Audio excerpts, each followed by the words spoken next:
One side of it was basically scraped clean. Michael Phillips is talking about the Hyundai Tucson he had for only 4 days.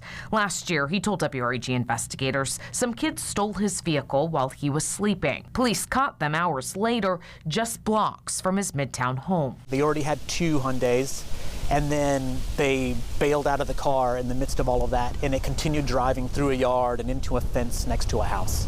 And so the side of the car that impacted the fence and all that stuff was completely done. Some of the kids arrested as young as 13 years old. The inside of the car was a dumpster. I mean, it would have been smoked in, and the cigarettes had been like just burnt out into whatever they could.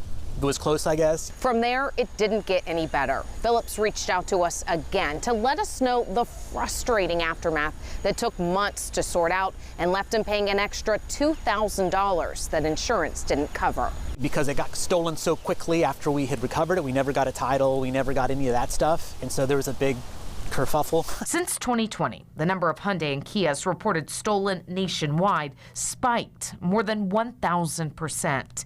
It led to a major class action lawsuit.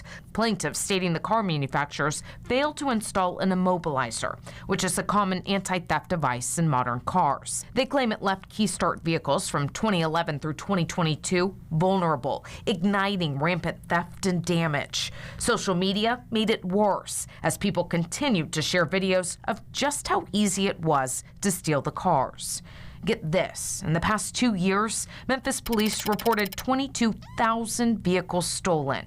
Kias and Hyundais at the top of their list. If we could get rid of just auto thefts in the city, our crime in the city, the Part 1 crimes in the city would be down, significantly down. Memphis police and the Shelby County Sheriff's Office had to pool staff and launch new units to tackle auto thefts. There's no degree of accountability for them. They've got this claim, which I'm sure is going to cost them some money, but they're still selling cars. Last fall, months after his car was totaled, he says Hyundai sent a letter about a software upgrade they would provide to prevent thefts. Then came another letter 2 months ago about the class action lawsuit. A federal judge granted preliminary approval to a revised settlement, meaning he and millions of others may be eligible to get some money back. In lengthy email statements from Kia and Hyundai, both tell us they're pleased this will allow customers who've been impacted by vehicle theft to receive several additional benefits. Hyundai adding in part, it's committed to the comprehensive actions it's undertaking to assist customers and communities affected by the persistent thefts of certain vehicles.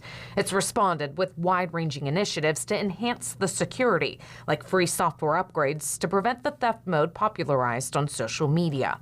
Cars that can't accommodate the software can get ignition cylinder protectors. Kia offering those same security upgrades. Both Hyundai and Kia held events in Memphis earlier this month to install the devices. It will do 2 things. It'll run the alarm for an extended period of time. Thieves don't like that. And it will also disable the ignition system for an extended period of time. Kia says it's also distributed more than 340,000 free steering wheel locks nationwide. How you doing today, sir? Thousands were handed out locally by Memphis police. Phillips says that doesn't make up for the harm already caused. But there are other people who I've heard about whose lives have been turned completely upside down by this, but there are things that they've lost jobs, they've had their quality of life and their entire sort of well-being damaged, and still haven't recovered as a result of it. He believes too much blame has fallen on the juveniles for stealing the cars, but not the system actors, especially the automakers. I feel like that Hyundai and Kia made a short-sighted decision for their profit margin. They created this mess. Jessica Gertler, WREG News Channel 3.